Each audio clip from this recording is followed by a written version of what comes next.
Welcome to the YouTube Creators Hub podcast, where we help you conquer the internet one video at a time. We cover everything from how to start a YouTube channel to how to make a video go viral. And now, here's your host, the one and only Dusty Porter. Hello, creative folk of the internet. Welcome to episode 16 of the YouTube Creators Hub podcast. I'm going to jump into the interview portion of the show pretty quick like this week, but I do have a few things I want to mention. I've changed up the Patreon campaign a little bit to offer some channel observations and channel reviews from myself. If you want that, go on over to our Patreon page and check that out. Also, we are sponsored this week by audioblocks.com, the company that allows you to find the greatest and latest music beds, sound effects, music loops for your creations on the internet. Also, guys, we have a phone number now for you to call in and get your questions posted on the show. The number is 518-945-8659. We'd love to have you guys call in as soon as next week, and we'll get that question on the show, and we'll answer it if we can. And this week, I want to focus on one thing and one thing only, and that is show consistency. When you're creating content online, whether it be audio content, video content, or a written blog, whatever that content is, you need to be consistent. If you're not consistent, how are you going to build the trust with your audience? You aren't. That's the answer to that question. You cannot build trust with an audience and get them to be your raving fans without consistency. If they come to expect 2 videos from you a week, you need to produce 2 videos per week. I mean, that's just simple as that, guys. If you're creating content online, consistency is key. I'll have people emailing me, hitting me up on Twitter. Why isn't my channel growing? Why do I have 5 subscribers? The reason behind it is because you're impatient and you're not creating content consistently. It's not going to happen overnight. I mean, obviously, if you have a viral video or something like that, then it may, but it's not going to happen overnight. And you guys, you have to be consistent with your content. You've got to produce that value. You've got to produce that content for your audience. If you don't, there's no way you're going to grow an audience, a community, which is what this is about. And how can you change lives? How can you impact people if you're not creating consistent content? You can't. And the last thing that I want to mention, probably the most exciting thing I'm going to talk about today, is that I am launching and have already launched a new podcast for people looking to launch a podcast, grow a podcast, or maybe you're just interested in thinking about stepping into the podcasting realm.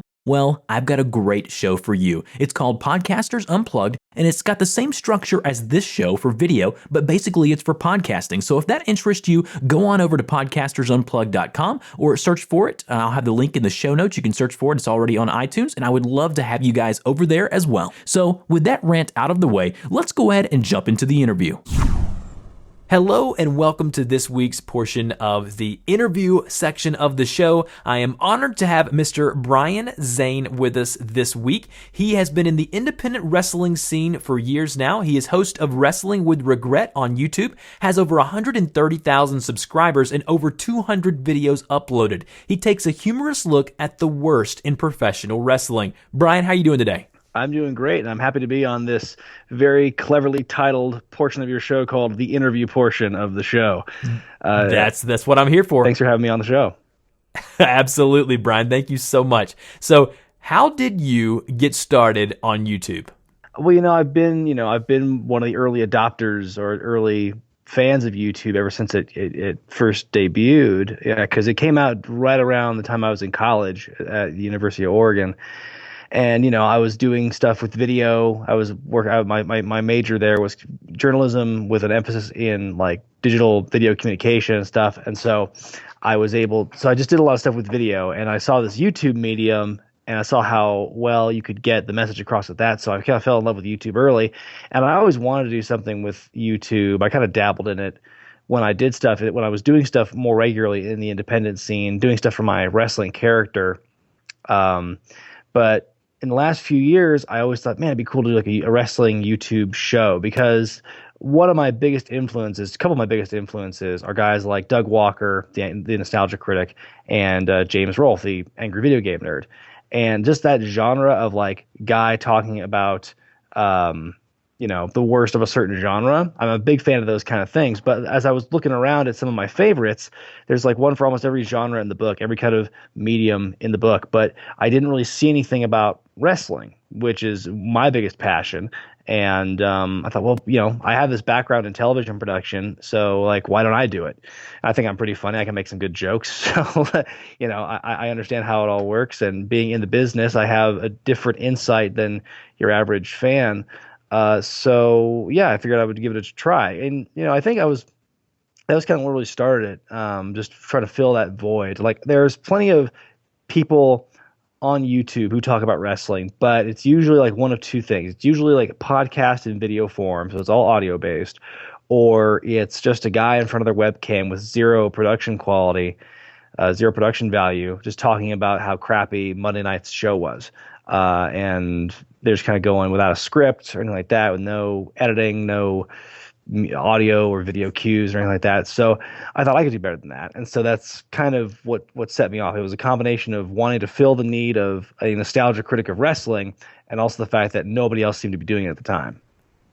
It's so interesting talking to people, especially in spaces that I'm not very familiar with. I mean, I used to watch wrestling as a kid, and, obviously people like The Rock and, people like you who know wrestling obviously know that it's just mainstream, and that's the only reason why I know that. But it's so interesting to speak with people whose space is so different than mine, because, a lot of the same principles still stay in place when creating the videos, but the content and the topic is so different. And watching a couple of your videos, you are funny. You definitely have a good comedic value with your videos, and that definitely stands out. But why don't you tell us briefly, real quickly, what is the Wrestling with Regret show, and how did that come about? Well, like I said, I think at the risk of sounding a bit like someone whose work is inspired by somebody else or lovingly ripped off, I think is the phrase I would use. It's like the nostalgia critic or Todd in the Shadows or Phaelus, but it's about like wrestling.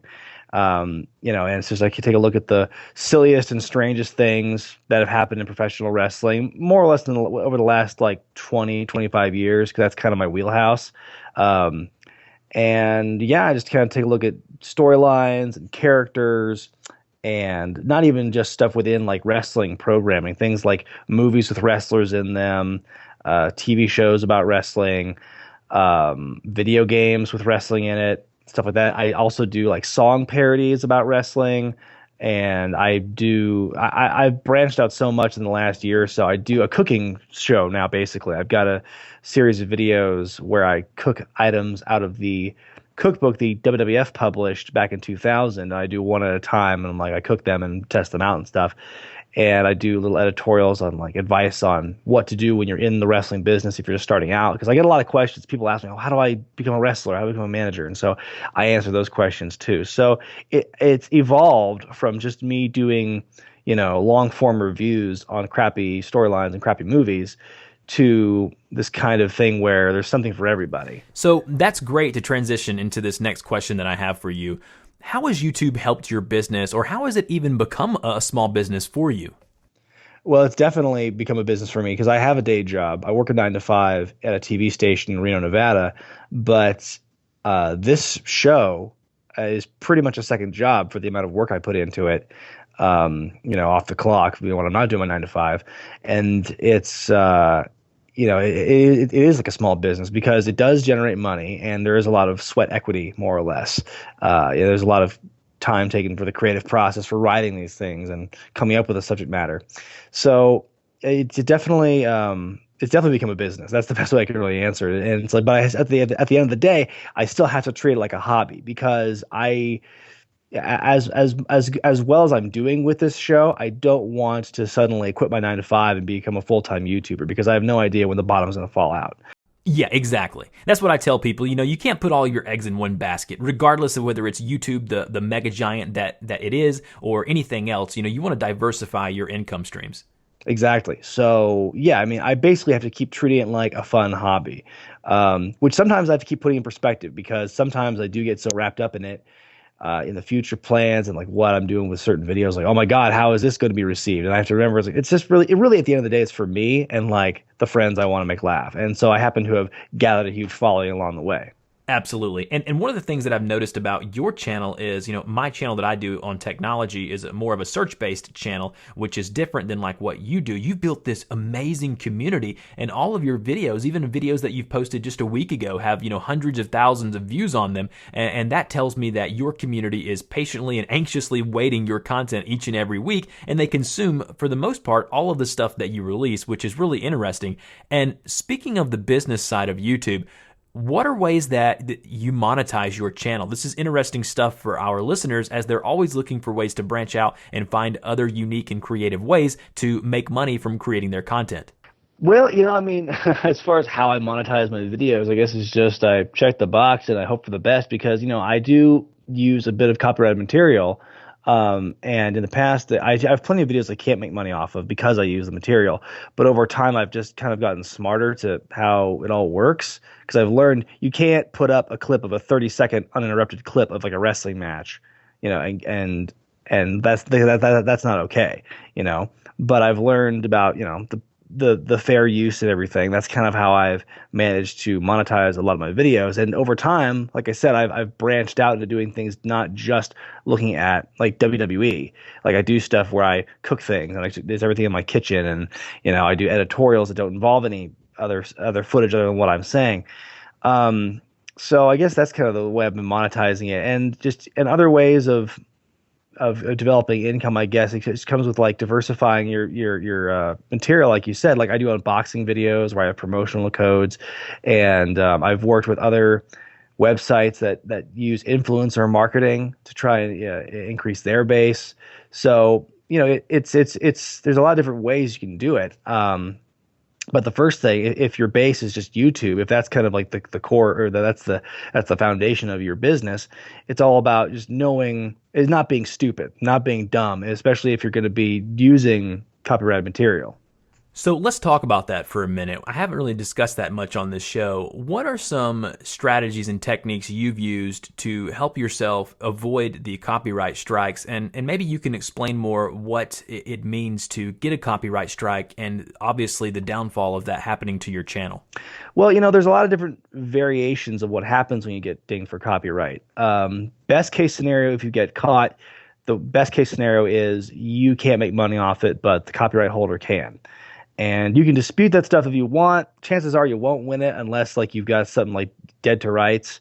Like through my multi-channel network, I have a license for a music library, and I've posted videos with a song, and some third party that just kind of searches YouTube looking for things to ding people on has claimed it, and I said no, I have the rights. And so sometimes it's easier than others to win a claim like that.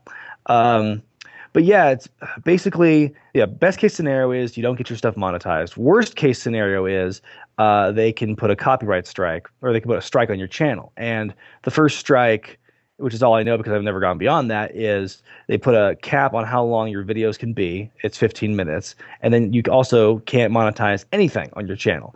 And the strike lasts for 30 or 60 days. Unless you can appeal it. But if you just let it ride out, it eventually goes away. So you don't like keep the strikes forever.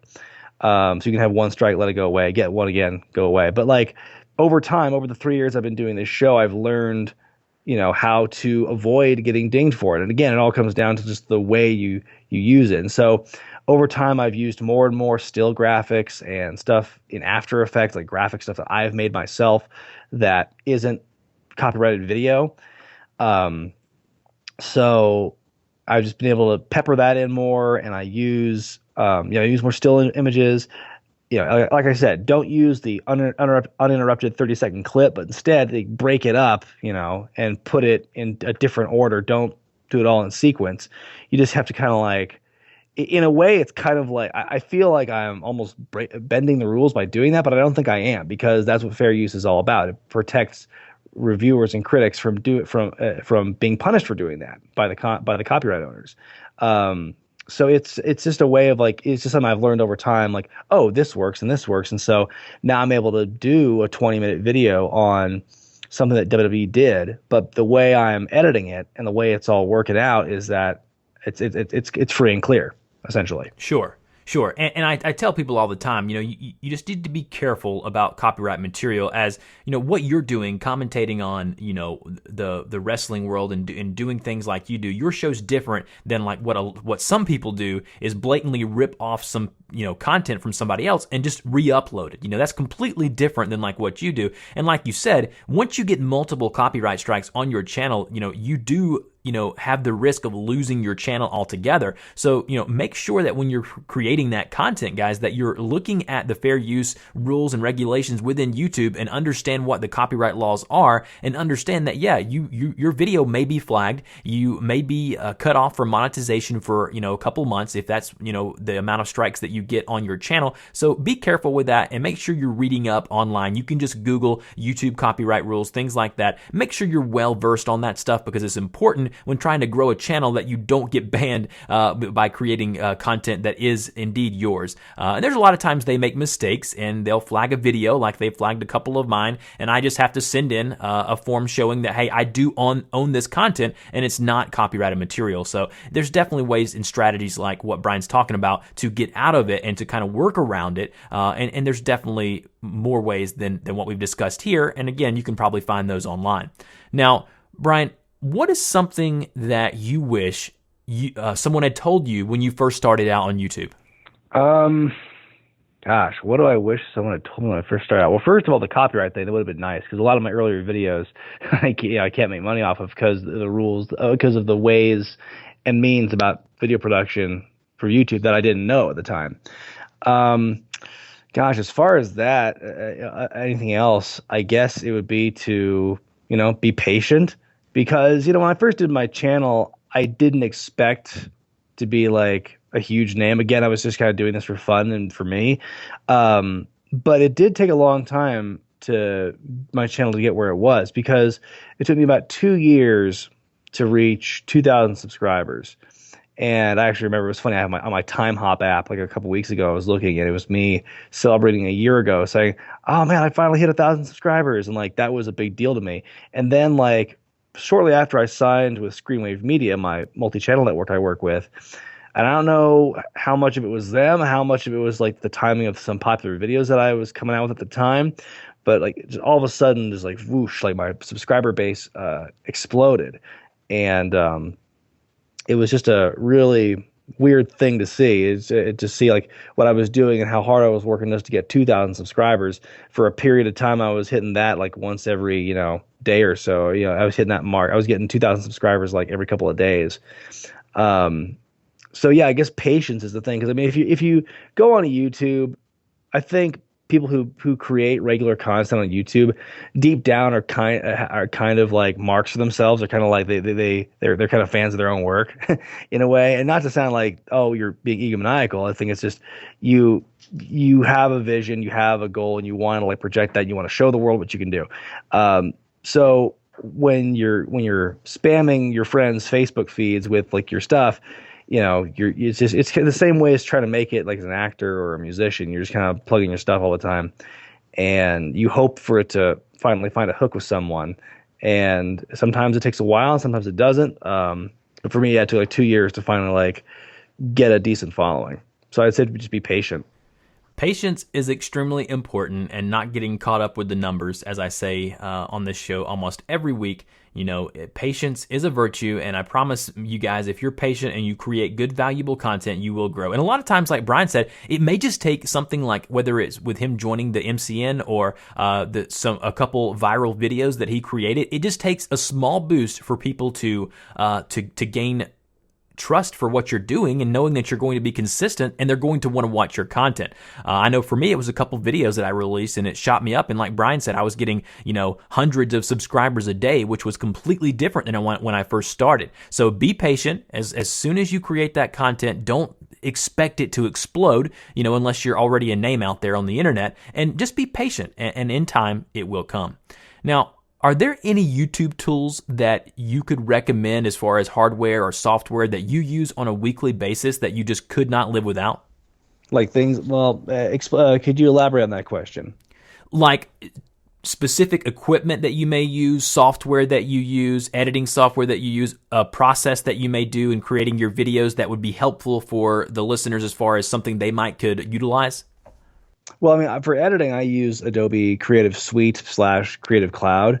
That's very helpful to me. I used to use Final Cut Pro back before they really overhauled the format of it, and then it kind of became something I couldn't even comprehend. So I made the switch over to Adobe, which is what I use in my 9 to 5. So it's something I'm already accustomed to, and that's a great programs, great software for video editing, and like because you can do so many different things with it creatively. And when I first started my show, my camera was like an $80 JVC Averio, where you can only turn it on by opening the viewfinder on the side, and that worked for a while. But it's the video quality. If you watch my older videos, you can see it's just kind of like really lousy picture quality, really bad for something that's only a couple of years old. So then out of necessity, I upgraded to a DSLR, which has been really good for me in the last year or so I've been using it. And microphones, you can't really go wrong with mics. I've still yet to fully master the microphone for me because I have a shotgun mic attached to my DSLR. It doesn't sound quite as good as the lav mics I've used, but I've had bad luck with lav mics, so I have to stick with the shotgun for now. So, but yeah, I mean, I think it's just the more you invest in yourself, the more you get out of it. You get out what you put in, essentially, is what I've learned doing this show. Absolutely. I completely agree with that. Sometimes you have to spend money to make money. That's just the way that it is in business, and it works the same way and applies to the YouTube world as well. Now, let me ask you this, Brian. If you could give one piece of advice, aside from being patient, to emerging YouTubers or someone who's looking to create a YouTube channel, what would that be? You have to find a niche, honestly. Like, the reason I think my channel has done so well for itself is because even to this day, I'm one of the few people on YouTube who talks about wrestling the way that I do. On one hand, I can name a couple other people. There's Spoonie, but that's not wrestling's not his like main thing. He talks about a bunch of other stuff. There's What Culture. But they're part of a media corporation. They're a wrestling division of a media corporation, kind of like BuzzFeed or Bleacher Report or something like that. So they have like the backing, so to speak. There's one arm of that. There's the whole effing show. They have production value as well. So there's a very small core of people who do what I do. So, and I'm not, I think no matter what medium you talk about or what you do, there's got to be some kind of niche that's still unexploited that you can find and work to your advantage. And like I said, my style is not necessarily original, but the topic mixed with that style is relatively. So it's just about finding what's not being done and trying to do it and seeing if it works. And so not only that, finding a niche, but also you have to be consistent, like you said. Is just have to be putting out a lot of stuff over a long period of time if you want to be successful. Right. So finding that space or that niche that you're passionate about and just doing it well. And I completely agree with what you're saying. Once you find your space, number one, when you're passionate about something, it's going to come through the microphone. It's going to come through the video. People are going to realize that, hey, this person is passionate about this. They're consistent with creating the content. I would definitely agree with that advice. Let me ask you this. What is next for your YouTube channel as far as you creating, I know you're doing the new cooking show and things like that. What do you see coming next for your channel? I get that question a lot, and I don't really know the answer to that. It's just kind of like I want to keep doing what I'm doing, but at the same time, always keep trying to find ways to diversify. For example, I plan on doing a live streaming for wrestling video games. And doing those live and having an audience and everything. Like, I'm actually, every once in a while, because I'm a one-man band, I get burned out every so often. I have to take breaks from doing my long-form stuff. So, like, what I'm doing after this month is I'm going to be taking a couple of month break, but I'm not going to be stopping making content because I know creating content is key to keeping your channel alive. So I'll be doing shorter videos and I'll be doing live streams. So the live streams are new to me and it'll be new to the channel. So there's that. And I do want to work more with prominent people on YouTube and prominent people in the wrestling business because it's, I think what I like my show to be, if anyone's seen my show and have seen the cameos I've had with people in the wrestling business, I try and get them to do things that necessarily they wouldn't always do. So it's kind of like when you see a serious actor on SNL doing something funny. I always want, when I get someone in the wrestling business on my show, I want them to do something that's out of their comfort zone or something they wouldn't normally be seen on doing on TV.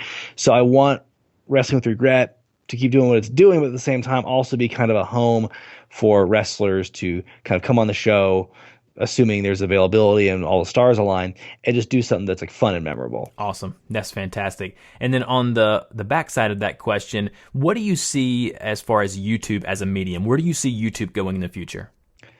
Ooh, that's a tough one, because I haven't really thought about it, but YouTube is become so accessible now, not just in the terms of like creating content, but just in terms of viewing it, because now computers and technology have kind of caught up with the YouTube technology, and YouTube's continuing to evolve and finding different ways to expand, like they're doing the music thing, and they have YouTube Red, and with YouTube Red comes exclusive content.